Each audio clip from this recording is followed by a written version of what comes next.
જય સ્વામિનારાયણ. હું પ્રવીણ સાવલિયા. ટેરાહર્ટ્સ કેર થેરાપીનું રાજકોટમાં એક જબરજસ્ત રિઝલ્ટ મળ્યું છે.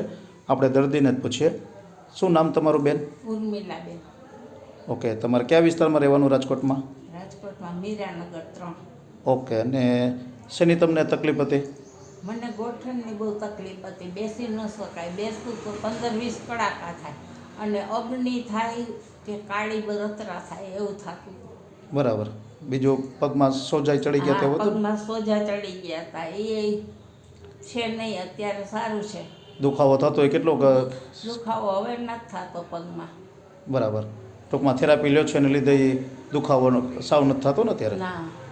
બીજું તમે હાથમાં કંઈક કહેતા તેમાં શું પ્રોબ્લેમ હતો? હાથ મારા ધ્રુજતા હતા ને. અને દુખાવો હતો ને કે કેમ? એમાં આમાં કેમ છે અત્યારે? અત્યારે બહુ સારું છે. આમાં દુખાવો નથી ને ટૂંકમાં? ના. સરસ.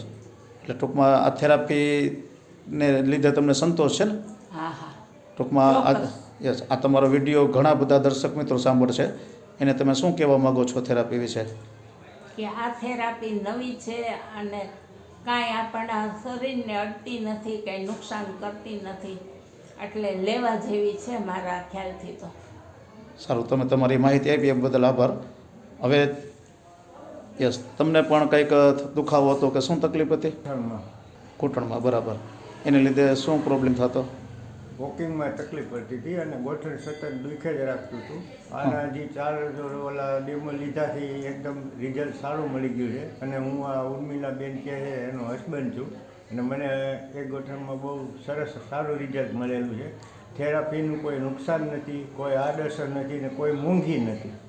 એટલે એની અંદર આપણે ઇન્વોલ્વ થવું હોય તો સારી વસ્તુ છે. સારું, તમે તમારી માહિતી આપી એ બદલ તમારો આભાર.